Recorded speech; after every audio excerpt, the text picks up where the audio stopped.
ನಮಸ್ಕಾರ ಎಲ್ರಿಗೂ. ಇವತ್ತು ನಾವು ಉತ್ತರ ಕರ್ನಾಟಕ ಜನರ ಪ್ರೀತಿಯ ದೈವವಾದ ಶ್ರೀ ಹುಲಿಗಮ್ಮ ದೇವಿಯನ್ನು ನೋಡಲು ಹುಲಿಗೆಗೆ ನಾವು ಇವತ್ತು ಬಂದಿದ್ದೇವೆ. ಬನ್ನಿ ನಾವು ತಾಯಿ ಹುಲಿಗಮ್ಮ ದೇವಿಯನ್ನು ನೋಡಲು ಹೋಗೋಣ ಬನ್ನಿ.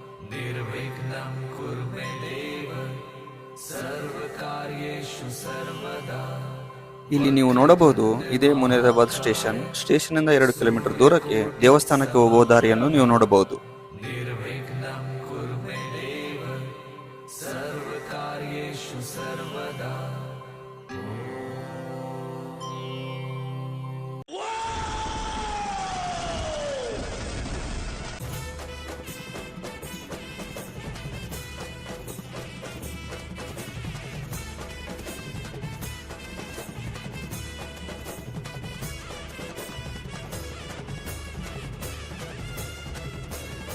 ಇಲ್ಲಿ ನೀವು ನೋಡಬಹುದು, ಅದೇ ತಾಯಿಯ ದೇವಸ್ಥಾನ. ಎಷ್ಟೇ ಕಷ್ಟ ಬಂದರೂ ಎಂದಿಗೂ ಕೈ ಬಿಡದ ತಾಯಿ. ಬನ್ನಿ ನಾವು ತಾಯಿ ಹತ್ರ ಹೋಗೋಣ. ಇದೇ ದೇವಸ್ಥಾನದ ಎಂಟ್ರೆನ್ಸ್. ಬನ್ನಿ ಒಳಗಡೆ ಹೋಗೋಣ.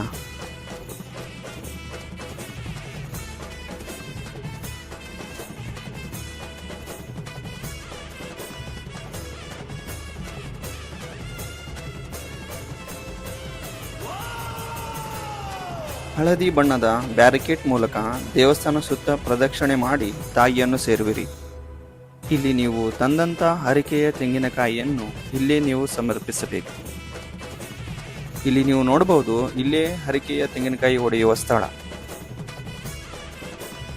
ಬನ್ನಿ ನಾವು ದೇವಸ್ಥಾನದ ಸುತ್ತಮುತ್ತ ನೋಡಿ ತಾಯಿಯ ಹತ್ತಿರ ಹೋಗೋಣ.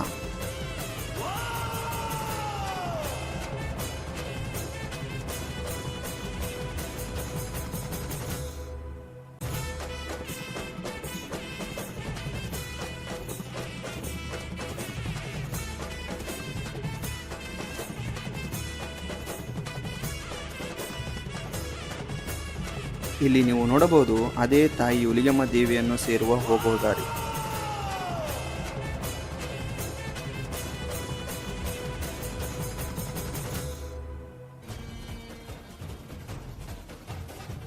ಬನ್ನಿ ನಾವು ದರ್ಶನವನ್ನು ಮಾಡಿಕೊಳ್ಳೋಣ.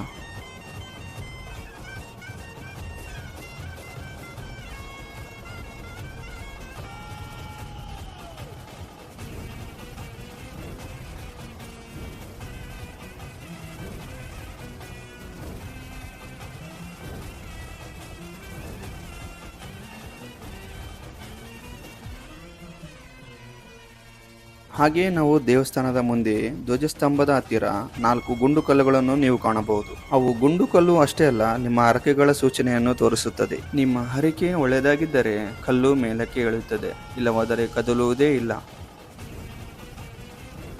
ಪಕ್ಕನೆ ನೀವು ಹರಕೆ ಸಲ್ಲಿಸುವ ಚಕ್ರದ ಕಲ್ಲನ್ನು ನೀವು ನೋಡಬಹುದು. ನಿಮ್ಮ ಇಷ್ಟಾರ್ಥಗಳನ್ನು ಚಕ್ರಕಲ್ಲು ತಿರುಗಿಸುವ ಮೂಲಕ ತಾಯಿಗೆ ಸಲ್ಲಿಸಬಹುದು.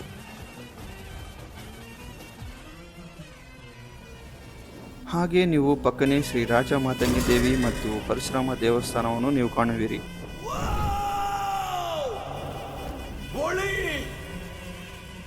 ஒளி இருந்தா கண்ணுக்கு முன்னாடி இருக்கிறதெல்லாம் தெரியும், ஆனா ஒளி இல்லைனாலும் தரிசனம் இருக்கும்.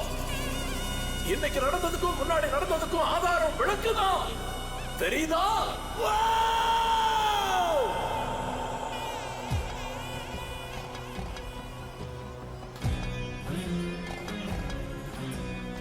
ಬನ್ನಿ ನಾವು ದೇವಸ್ಥಾನದ ಹಿಂದೆ ಇರುವ ಪಾರ್ವತಿ, ನವಗ್ರಹಗಳು, ಸೋಮನಾಥ್ ಮತ್ತು ಸುಬ್ರಹ್ಮಣ್ಯ ಗಣಪತಿ ದೇವಸ್ಥಾನಗಳನ್ನು ನೀವು ನೋಡಬಹುದು.